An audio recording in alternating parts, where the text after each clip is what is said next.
ঘণ্টাখানেকের হট্টমেলা নয়, আমার আপনার রায় নিয়ে খাপ পঞ্চায়েত নয়। সন্ধ্যে 7টা মানেই কড়া সত্যি কথা, যা হজম করতে সময় লাগে। যুদ্ধ হোক বা দুর্নীতি, অপরাধ বা চিটিংবাজ, ঘুরিয়ে নাক দেখাই না আমি, যখন তখন রং বদলাই। আমি স্বর্ণালী, প্রশ্ন করি সোজাসুজি।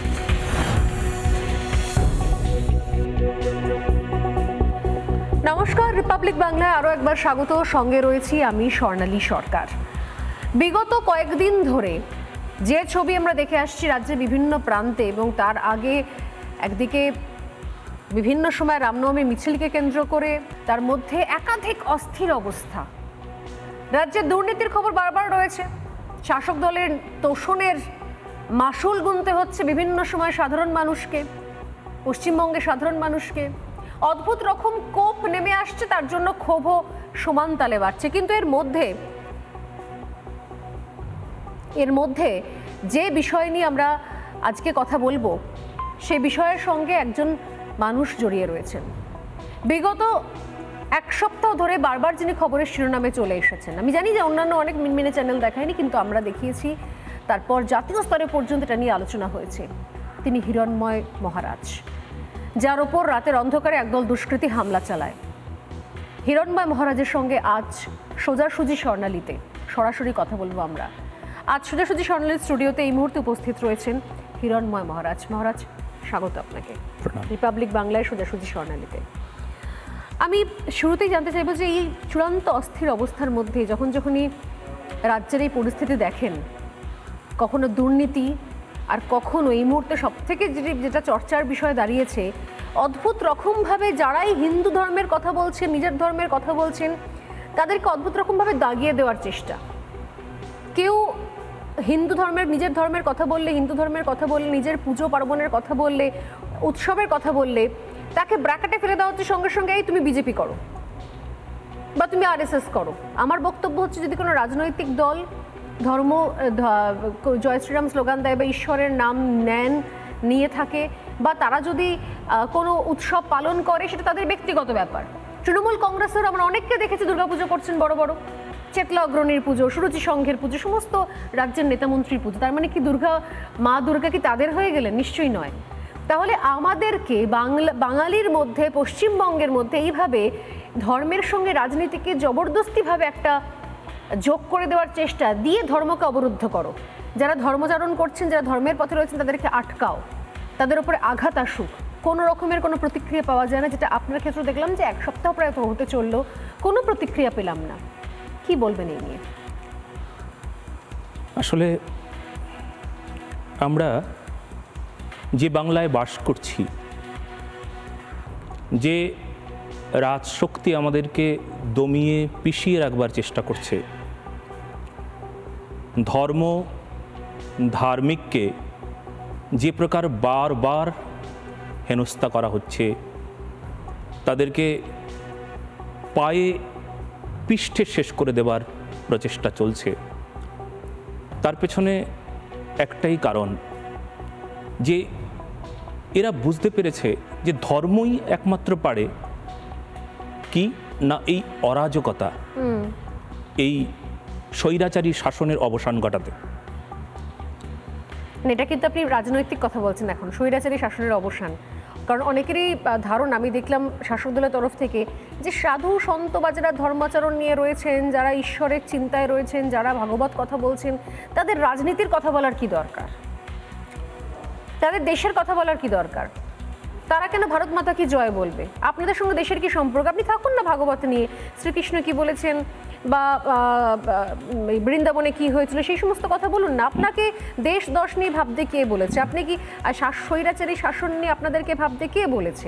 এরকম আমি শুনছি আজকাল। ভারত ভূমিতে হইল জন্ম যার, স্বার্থ ভুলি করো পর উপকার। শাস্ত্র মানে শ্বাস ধাতু, যার অর্থ শাসন। শাসন মানে এবার আমাদের ধর্ম আমাদেরকে শাসন করছে, এটা করা যাবে না, এটা বলা যাবে না, এইভাবে চলতে হবে, ভ্রষ্টাচার চলবে না, দেশের প্রতি অমর্যাদা চলবে না, দেশভক্তি নেই তো তোমার প্রেম, তোমার রাধা প্রেম, কৃষ্ণ প্রেম, গৌর প্রেম, তুমি যাই বলো সেটা ভণ্ডামি তোমার। যদি দেশপ্রেম না থাকে, রাষ্ট্রপ্রেম না থাকে তাহলে সেটা ভণ্ডামি। কেন? কারণ এই একটা সরলরেখা, দেশপ্রেম, রাষ্ট্রপ্রেম, কৃষ্ণভক্তি, সমাজসেবা, একটাই সরলরেখা, যেটা আমরা জানি না বলেই বারবার আমাদের এমনভাবে আক্রমণ করা হয়। তো এই জন্যই আমরা বারবার টার্গেট হচ্ছি, এই জন্য আমরা বারবার এমন হেনস্থার শিকার হচ্ছি। আমাদেরকে শেষ করে দেওয়ার জন্য নানা প্রকার ব্যবস্থা ইতিমধ্যেই হয়ে গেছে এই বিষয়টি। না, আমি তো সেটাই ভাবছিলাম যে যখন আপনার উপরে আক্রমণ হয়েছিল এবং আমি নিজে গিয়েছিলাম হাসপাতালে, তখন আপনি অত্যন্ত অসুস্থ ছিলেন। মানে যেভাবে অস্ত্রের কোপ পড়ে, নিঃসন্দেহে একজন যিনি ঈশ্বর চিন্তায় রয়েছেন, যিনি জটা রেখেছেন, তার জটা কাটা পড়ে কাটা চলে গেল। কিন্তু এটাও ঘটনা যে সত্যি সত্যি সেটা না হলে হয়তো গলায় কোপ পড়তো, ঘাড়ে কোপ পড়তো। তো এইভাবে আলাদা করে টার্গেট, তখন সেই সময়তে আমরা যে ভিডিওগুলো দেখছিলাম, আপনার বেলেঘাটার সভায় একটা ভিডিও দেখছিলাম, আরও অনেক সবার ক্ষেত্রেও আমরা শুনতে পাই, কেউ যদি এসে কোনো কমিটি থেকে বলেন যে আপনি প্রভু এটা নিয়ে কথা বলবেন না, ভারত মাতা কি জয় বলার দরকার নেই, এটা এখন বিজেপির স্লোগান হয়ে গেছে, তা আপনার সেটা কেন মনে হলো নাকি তাহলে দরকার নেই? তখন বিজেপির স্লোগান যদি হয়ে গিয়ে থাকে, কোনো রাজনৈতিক দল যদি ভারত মাতা কি জয় এই স্লোগানটা দিয়ে থাকেন, তাহলে আমার দরকার নেই এটা বলার, এটা কেন মনে হলো না? এটা মনে হওয়ার কথা না। তখন তো হাতে চিরকুট ছিল, কমিটির তরফ থেকে কেউ বলছিল, তো আপনি শুনে নিলে কি সমস্যা হতো? শুনে নিলে আমার সমস্যা হতো, আমার হৃদয়ে ঘা লাগতো, আমার মানবিকতায় ব্যথা হতো, আমার শাস্ত্র মিথ্যা হয়ে যেত, আমার ধর্ম আমার দিকে আঙ্গুল তুলে বলতো তুই কি বলছিস, তুই কি বলছিস, কি করছিস।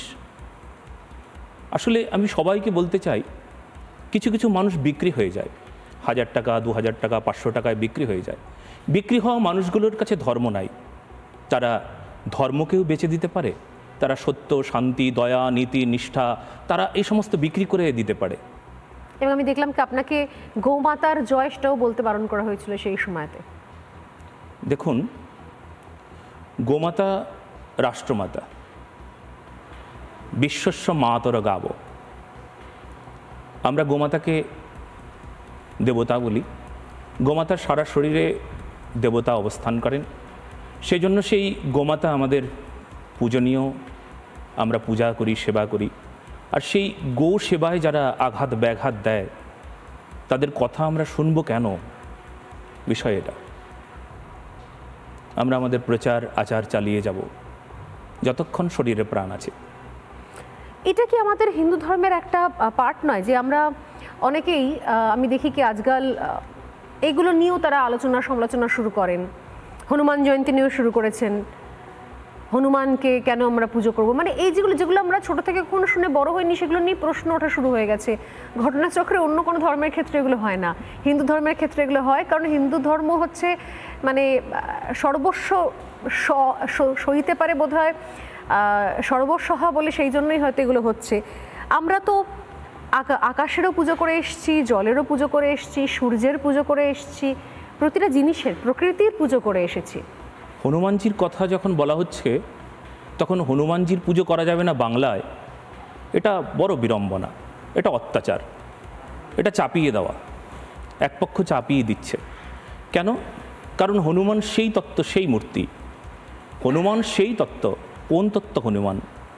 যেখানে আপনি অবাক হয়ে যাবেন, ভগবান রামচন্দ্রের যে বংশ পরম্পরা, যেমন লবকুশ, আপনি কখনো কোনো দিন দেখেছেন যে লবকুশের পুজো হয়েছে? কোনো মন্দিরে লবকুশের পুজো হয়েছে? কিন্তু ভগবান এমনই মর্যাদার ঠাকুর, এমনই আমাদের আদর্শ, যিনি ভক্ত পরম্পরাকে মর্যাদা দিয়ে ভক্ত পরম্পরাকে পূজা করতে বলেছেন। আপনি দেখবেন যত রাম মন্দির আছে তার চাইতেও বেশি হনুমানজির পূজা হয়। ঠিক ঠিক। যত রাম পূজা হয় তার চাইতেও তার ভক্তের পূজা বেশি হয়। আপনি যদি কোনো গ্রামে, কোনো শহরে, কোনো অঞ্চলে দেখেন যে ওখানে 10টা রাম মন্দির আছে, তো 14টা, 15টা, 20টা হনুমানজির মন্দির থাকবে। হনুমানজি পূজিত হয়েছেন। জয় হনুমান জ্ঞানগুণ সাগর, জয় কপীশ তিহু লোক উজাগর, রামদূত অতিলিত বলধামা, অঞ্জনী পুত্র পবন সুত নামা। আর সেই হনুমানজি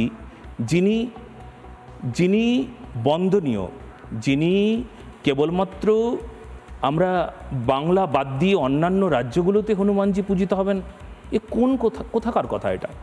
এই সমস্ত অত্যাচার, এই সমস্ত আমাদের ধর্মের ওপর যে অরাজকতা, ধর্মের ওপর যে একটা দুঃশাসন, সেই দুঃশাসনকে আরও বুঝিয়ে দেওয়া হয়েছে। আপনি হনুমানজির কথা বলছেন, আমি তো শুরু করবো একটু আগে থেকে, মানে শ্রীরামচন্দ্র থেকে, যেখানে বলা হচ্ছে বারবার করে এখানে মানে নতুন করে আমরা রামের বিলাপ পড়েছি আমাদের পাঠ্যপুস্তকে। আমাদের পশ্চিমবঙ্গের একটা জায়গার নাম রামরাজাতলা। আমাদের মনীষীদের নাম উচ্চারণ করতে গেলে আমাদের চলে আসে রাজা রামমোহন রায়। হ্যাঁ, তো সেই সময় দাঁড়িয়ে আমাদের শুনতে হচ্ছে রাম নাকি বহিরাগত। মানে আমরা বড় করে বড়দিন পালন করি, যিশু পুজো করি, এখন নবী দিবস পালন করা হচ্ছে, কিন্তু শ্রী রামচন্দ্র সে নাকি বাংলায় বহিরাগত হয়ে গেল কোনো একটা অজ্ঞাত কারণে। আমাদের মনে হচ্ছে অনেকেরই, এবং আমি জানি না আপনার মতামত আমি নিশ্চয়ই নেব, যে শুধুমাত্র রাজনৈতিক এজেন্ডার জন্য, রাজনৈতিক স্বার্থ বা প্রচারের জন্য আমরা কি এভাবে সত্যি সত্যি ধর্মের মধ্যে জবরদস্তিভাবে কোনো রাজনৈতিক দল এভাবে ঢুকে পড়তে পারে বা তার ন্যারেটিভ চেঞ্জ করতে পারে, আমার ধারণা নেই। কিন্তু শ্রীরামচন্দ্রের পুজো সম্পর্কেও, রামনবমী সম্পর্কে এগুলো শুনতে হয়েছে, আমরা তার সাক্ষী থেকেছি এর আগে। দেখুন, রাম আমাদের মর্যাদা। কেবলমাত্র কোনো জায়গাকে বাদ দিয়ে, বাংলাকে বাদ দিয়ে রাম সব জায়গায় মর্যাদা পাবে, শুধু বাংলা বঞ্চিত?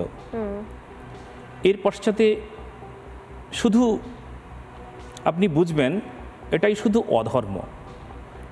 আপনি দেখুন, আজকে বাংলা সাহিত্যে রাম ছাড়া বাংলা সাহিত্য, সেই সময় আপনি দেখুন বাংলা সাহিত্যে কিভাবে কীর্তিবাস ওঝা বাংলা সাহিত্যকে সমাদৃত করলেন তার রামায়ণে। তো আপনি সেই বাংলাকে অবজ্ঞা করবেন? সেই বাংলা ভাষায় যেখানে রামায়ণ তিনি রচনা করলেন, রামের পাঁচালী, এই সমস্ত বিষয়গুলোকে আপনি কি করে ভুলে যেতে পারেন? সেটা তো আবার ভাগ করা হয়েছে, বাঙালির রাম, অবাঙালির রাম। বাঙালি রাম হচ্ছে খুব শান্ত, সৌম্য, ঘরোয়া। সেক্ষেত্রে রাম পুজোর ক্ষেত্রে তাকে বীর কেন দেখানো হচ্ছে? তাহলে তার তীরধনুক হাতে তার মিছিল কেন হচ্ছে? তাহলে দেখুন, এটা বাংলারই পদ। রাম আদি অবতারে ক্রোধে নানা অস্ত্র ধরে, অসুরের করিল সংহার। এই পদটা কি আপনার কি মনে হয় এটা হিন্দি ভাষীদের কোনো পদ? উত্তর ভারতের কোনো পদ বলে মনে হচ্ছে আপনার? এই পদটা সম্পূর্ণ একদম বিশুদ্ধ বাংলা, কৃষ্ণদাস কবিরাজ গোস্বামীর লেখা। রাম আদি অবতারে ক্রোধে নানা অস্ত্র ধরে, অসুরের করিল সংহার। আপনি একটা জিনিস আমি সবাইকে বলতে চাই, যে যেখানে আমাদের রামকে নিয়ে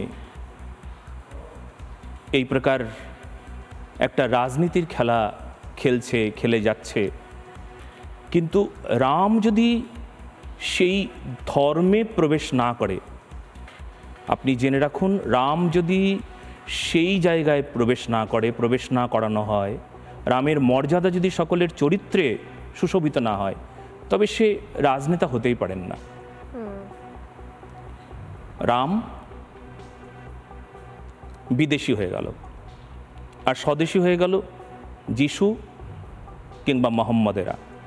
তারা স্বদেশী হয়ে গেল, তারা এই দেশে এসে তারা পাসপোর্টটা ভিসাটা হারিয়ে ফেলেছে, এখন তারা আমাদের ভারতের নাগরিক হয়ে গিয়েছে, আর ভগবান রামচন্দ্র এখন বিদেশি হয়ে গিয়েছেন। না, সেটা বোধহয় সত্যি তাই। কারণ কয়েকদিন আগে বিমস্টেক সম্মেলনে যখন নরেন্দ্র মোদী গেলেন থাইল্যান্ডে, আমরা দেখলাম যে থাইল্যান্ডে খুব ঘটা করে সেখানে খুব সুন্দর করে রামায়ণ পালন করা হলো। শুধু থাইল্যান্ড নয়, ইন্দোনেশিয়া, বিভিন্ন জায়গাতে সেখানে রামের বড় মূর্তি রয়েছে, শ্রীরামচন্দ্রের।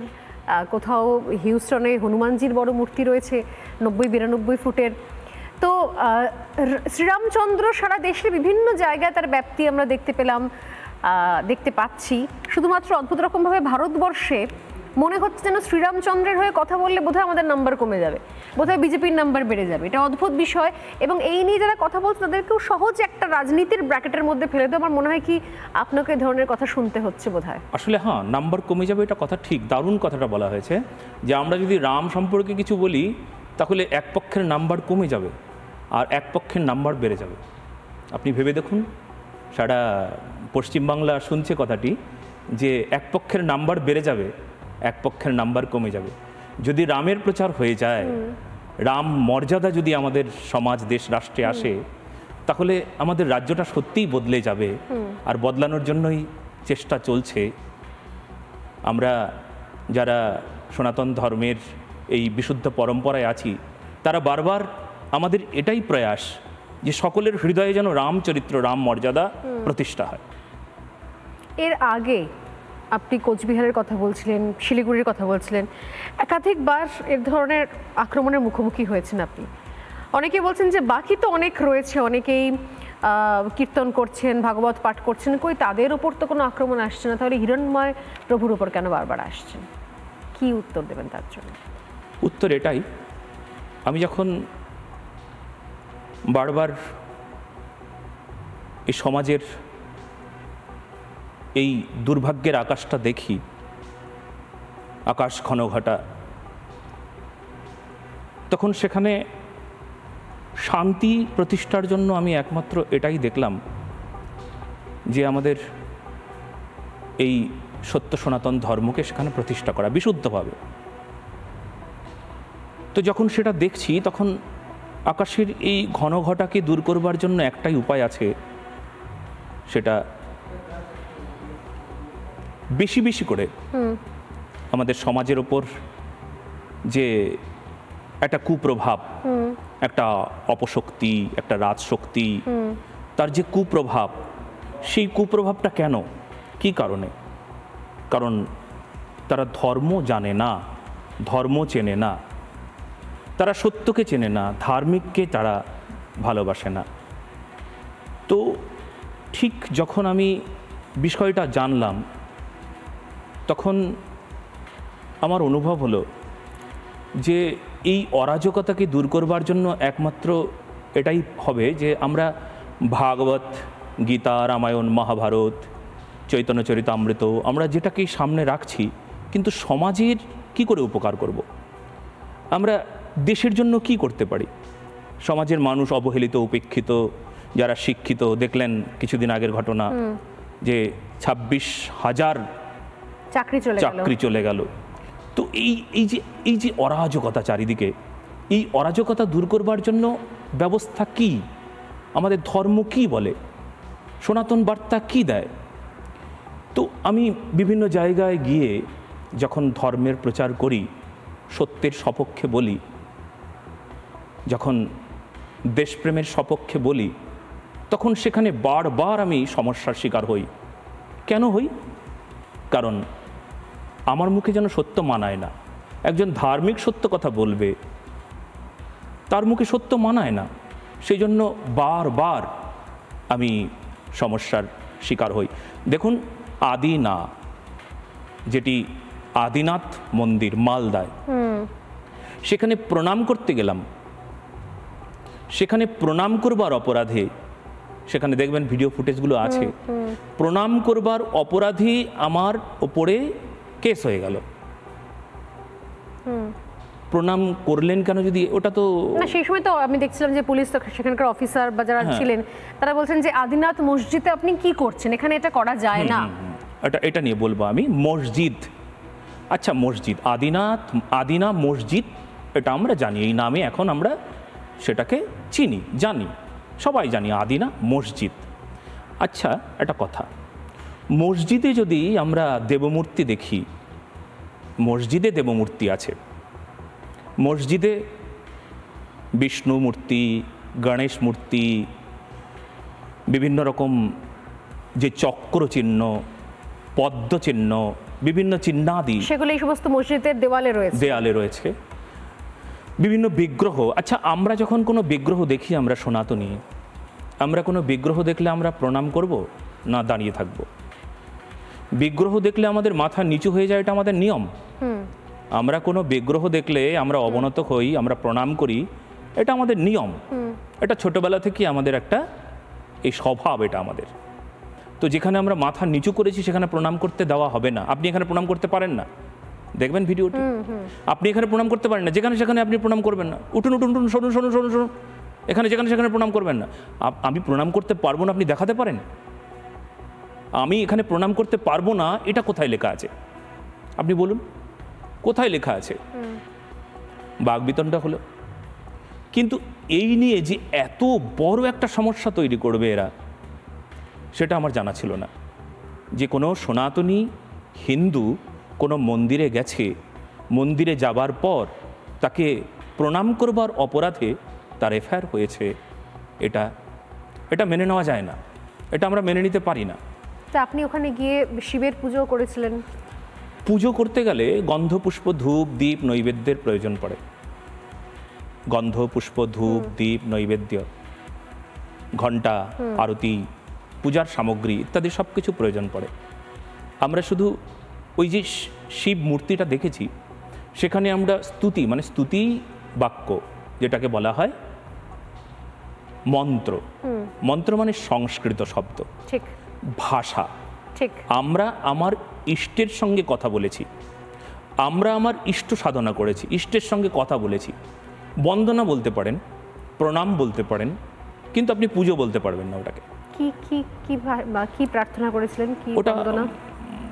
অনেক প্রার্থনা আছে। আমাদের দেবাদিদেব মহাদেবের মূর্তি ছিল, সেখানে ভাগবতের একটা বিশেষ শ্লোক আছে, বড় সুন্দর।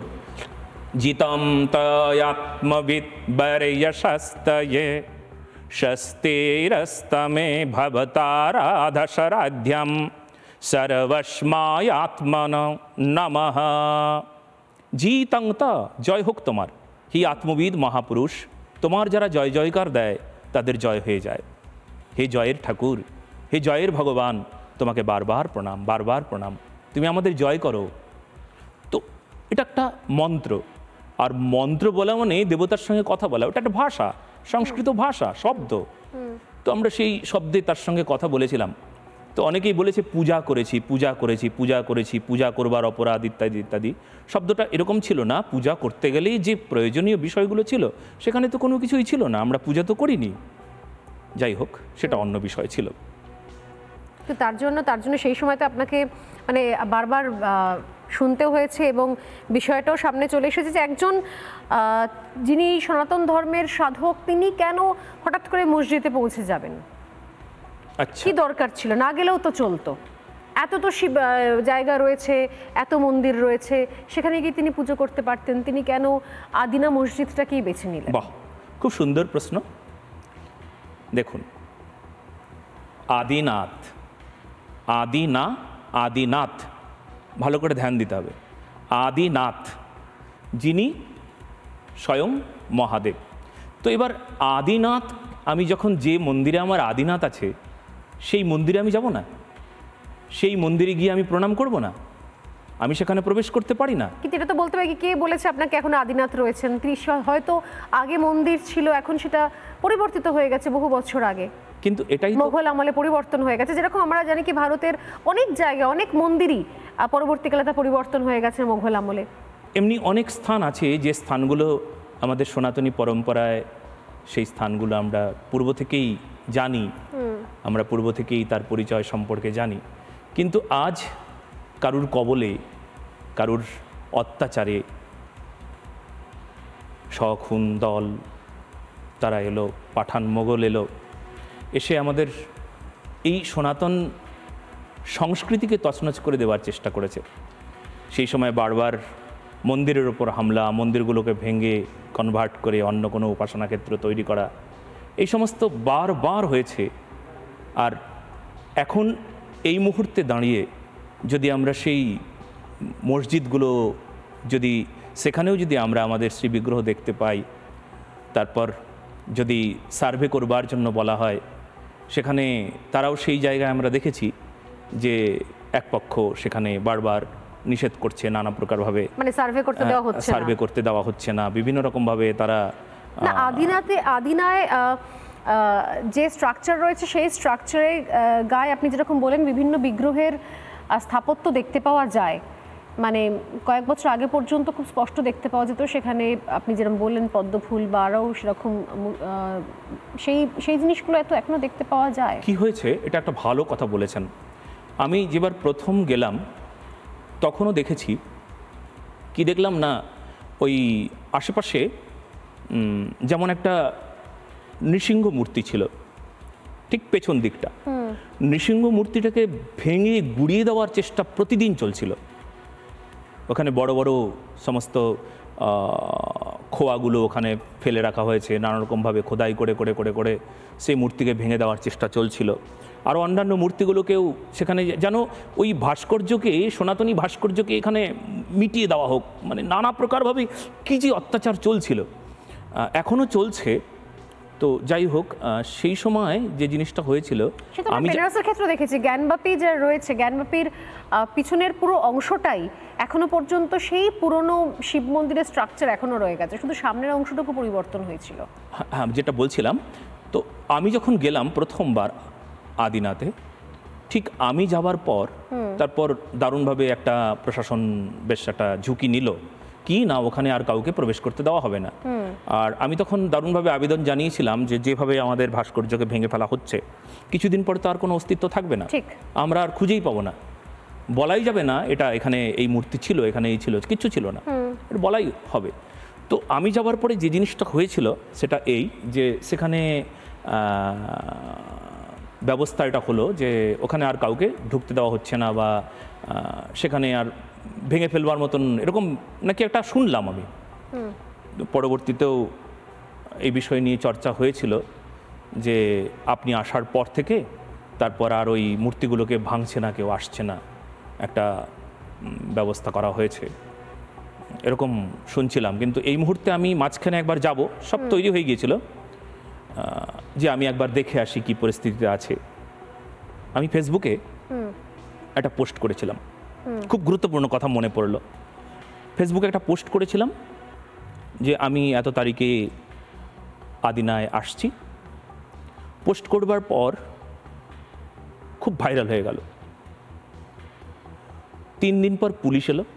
আমি তখন মালদায় পাঠ করছি, মালদায় রতুয়াতে। পুলিশ এসে বলছে আপনার বিরুদ্ধে একটা এফআইআর আছে, আপনি অমুক তারিখে যাচ্ছেন নাকি শুনলাম। তারপর যে কী প্রকার একটা মানসিক নির্যাতন চলছিল সেই সময়, এদিকে মাথায় আমার ভাগবত পাঠ করতে হবে, মাথায় একটা সমস্যা আছে, এত এত ভক্ত শ্রোতা সবাই আসবে, সারা বিশ্বের সকল সনাতনী সজ্জনরা আমার পাঠ শোনে ইউটিউব চ্যানেলের মাধ্যমে। তো সেই মুহূর্তে আমাকে বলা হলো আপনি কয় তারিখে, বেশ আমার এখন মনে পড়ছে না, যে আপনি কালকে বৈষ্ণবনগর থানায় আপনাকে যেতে হবে। বলে ঠিক আছে, আমি বৈষ্ণবনগর থানায় যাচ্ছি।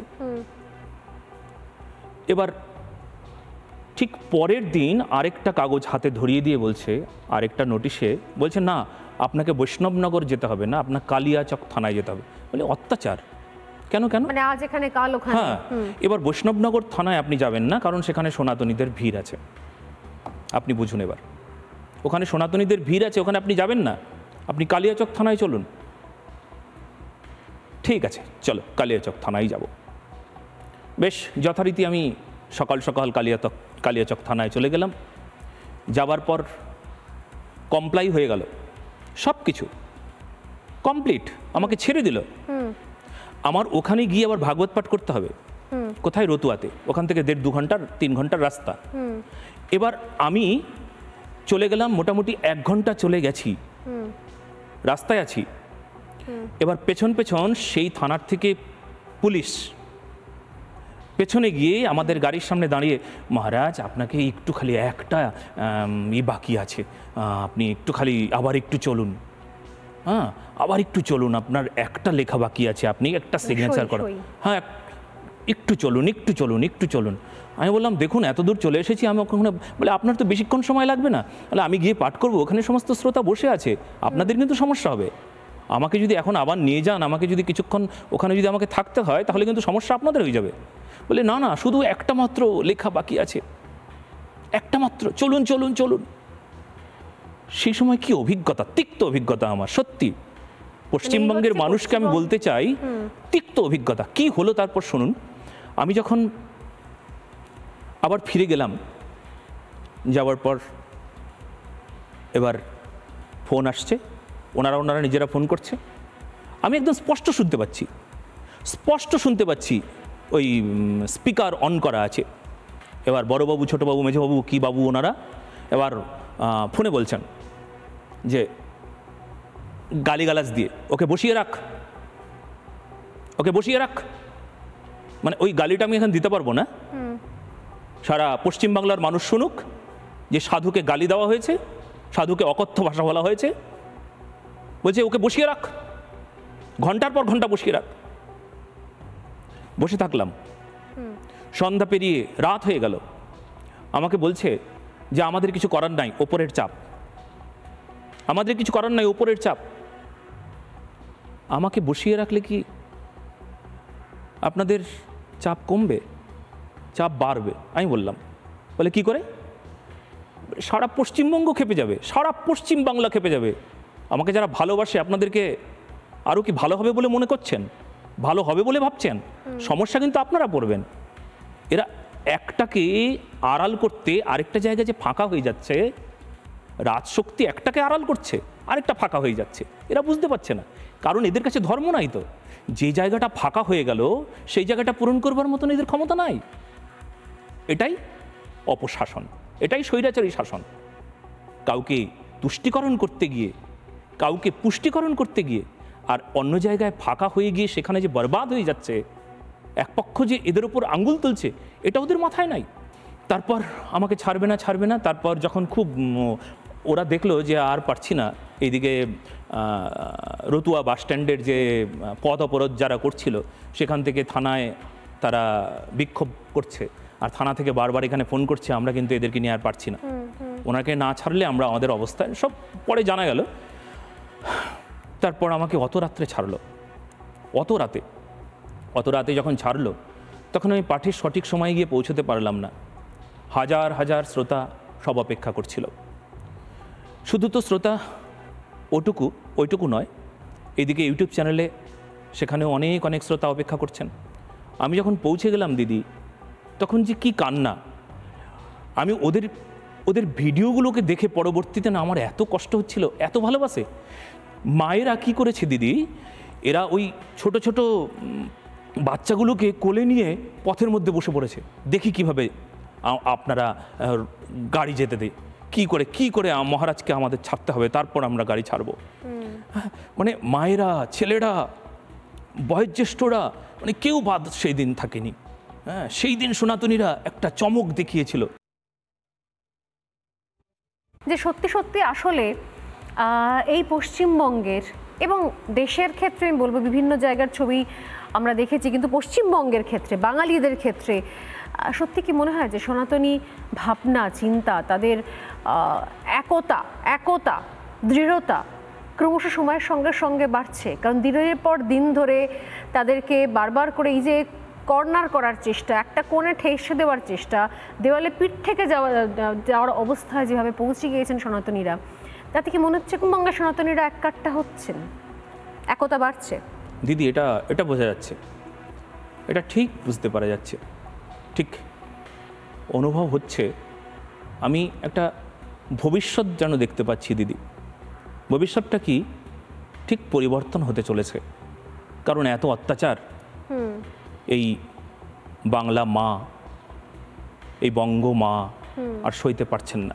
কিন্তু দিদি একটা জিনিস হয়েছে, সেটা হলো এই, আজকে আমাদের এই আর বাংলাকে আমি অনেক অনেক ধন্যবাদ দেব যে এনারা সত্য প্রচার করতে যেভাবে আমাদের পাশে আছেন। তথা আমি তো বারবার শুভেন্দুবাবুর কথা বলবো, যিনি আমাকেও জিজ্ঞাসা করা রয়েছে আপনারও, কারণ যেহেতু আমরা দেখলাম যে আপনি অসুস্থ হওয়ার সময়, আপনার উপর আক্রমণ হওয়ার সময় রাজনৈতিক দলের তরফ থেকে প্রতিনিধি হিসেবে শুধুমাত্র শুভেন্দু অধিকারীকে আপনার পাশে আমরা দেখেছিলাম, এবং তারপর অনেকেই বলেন যে আপনি শুভেন্দু অধিকারীর ঘনিষ্ঠ। অন্য কোনো রাজনৈতিক দলের তরফ থেকে কখনো কেউ আপনার খোঁজ নিয়েছেন আক্রমণ হওয়ার পর, বা আপনার পাশে দাঁড়ানোর চেষ্টা করেছেন, বা ন্যূনতম আপনাকে ফোন করে জিজ্ঞাসা করার চেষ্টা করেছেন? মানে আপনি তো কোনো রাজনৈতিক দলের কাছে কখনো যাননি, যতটুকু আমি দেখলাম আপনার সঙ্গে কথা বলে, এর আগেও যা ইনফরমেশন আমার কাছে আছে, আপনি নিজে থেকে কখনো কোনো রাজনৈতিক দলের কাছে যাননি, কখনো কোনো রাজনৈতিক সংগঠনের সঙ্গেও যুক্ত থাকেননি। তাহলে সেক্ষেত্রে আপনার দরজা তো সবার জন্যই খোলা ছিল। তাহলে সেই দরজাতে অন্য কোনো রাজনৈতিক দলের প্রতিনিধি কি এসেছিলেন কখনো? দারুণ কথা, কথা বলার জন্য, আপনার খবর নেওয়ার জন্য, বা আপনার উপর আক্রমণ হওয়ার পর? সনাতনীদের দরজা খোলা সবার জন্য, সাধু অসাধু সবার জন্য। কিন্তু আমি দেখলাম যে সেই সাধুই এসে পৌঁছালো যে রামকে ভালোবাসে, যে সমাজ দেশ রাষ্ট্রের গঠন চায়। তো ঠিক উনি যদি পাশে না থাকতেন, আমি সেই দিনও বলেছিলাম, আজও বলছি, যে যদি শুভেন্দুবাবু সেই দিন আমার পাশে না থাকতো তবে আমাকে মেরে দেওয়া হতো। উনি বাঁচিয়েছেন। একজন সনাতনীকে যে বাঁচালো তার কাছে আমি চিরকাল কৃতজ্ঞ থাকব, চিরকাল কৃতজ্ঞ থাকব যতদিন বেঁচে আছি। আর একটা কথা বলে দিচ্ছি, আমি সাধু সেই সূত্রে বলছি যে প্রতিদিন একটা করে তুলসী পাতা দেব, যে যেন আমরা এমন একটা মানুষকে এই বাংলার মুখ উজ্জ্বল করতে দেখি যে সারা দিনরাত পরিশ্রম করে সনাতনীদের পাশে দাঁড়ায়, দেশের কথা বলে, রাষ্ট্রের কথা বলে, সমাজের দায়িত্ব নিয়ে চলে। কিন্তু এই কথাটা বলার পর আপনি কিন্তু আবারও রাজ্যের শাসক দলের বিরাগের মুখে পড়বেন। মানে তারা আবারও বলতে শুরু করবেন যে আপনি রাজনীতির কথা বলছেন, আপনি কীর্তনিয়া হয়ে কেন, ভাগবত পাঠ ছেড়ে কেন রাজনীতির কথা বলছেন, এইটা বললেন বলে। এটা রাজনীতি মোটেও না। যেখানে কেউ আমার রামকে মর্যাদা দেয়, আমি তাকে ভালোবাসি। যে সনাতনীর পাশে এসে দাঁড়ায় তার প্রতি আমাদের একটা দায়িত্ব আছে। অনেক ধন্যবাদ, অনেক ধন্যবাদ। আপনি সুস্থ থাকুন এবং আপনার সঙ্গে নিঃসন্দেহে আবার ভবিষ্যতে কখনো কথা হবে। নমস্কার। কথা হলো, আলোচনা হলো এবং অনেকগুলো বিষয়, অনেকগুলো প্রশ্ন। আমি বলছিলাম যে বিগত কয়েকদিন ধরে, প্রায় সপ্তাহের ওপর সময় ধরে বারবার যিনি খবরে চলে এসেছেন, বারবার যিনি বিভিন্ন সময়তে এর আগেও আক্রমণের মুখে পড়েছেন, তারপরও তিনি নিজের পথে অনড় থেকেছেন। এবং আজকেও একটা বিষয় স্পষ্ট, যে যারা সত্যি সত্যি ভাবছেন যে হয়তো আক্রমণ করে, হয়তো সাদা বস্ত্রে কালি ছিটিয়ে রাজনৈতিক রং জোর করে লাগিয়ে দেওয়ার চেষ্টা করে হয়তো একটা শ্রেণীর মুখ বন্ধ করা যাবে, কিন্তু আমার মনে হয় আজকে স্টুডিওতে সোজাসুজি স্বর্ণালীতে সোজাসুজি হিরণময় মহারাজ বোধহয় কোথাও স্পষ্ট করে দিলেন যে এত সহজ নয়, বিষয়গুলো এত সহজ নয়। এখনো যারা বুঝতে পারছেন না যে কিসের জন্য, শুধুমাত্র তোষণের জন্য, শুধুমাত্র নির্দিষ্ট ভোট ব্যাংকের কথা মাথায় রেখে দিনের পর দিন ধরে যে দুর্নীতি চলছে, দিনের পর দিন ধরে যে কোথাও একটা নির্দিষ্ট অংশের শোষণ চলছে বা তাদেরকে কাঠগড়ায় তুলে দেওয়ার চেষ্টা চলছে, সেটা যদি এখনো পর্যন্ত সেখান থেকে রাজ্যের শাসক দল না বুঝে, নিজেকে সরিয়ে না আনে, তাহলে সত্যি সত্যি কিন্তু এক তো ইতিহাস ক্ষমা করবে না, আর দ্বিতীয় হচ্ছে মানুষ মনে রাখবে কোনো কিছু বৃথা যায় না। সময় একদম শেষ। আজকে সোজাসুজি স্বর্ণালী এখানেই শেষ করছি। আপনার সঙ্গে থাকুন, ফিরে আসছি বিরতির পর।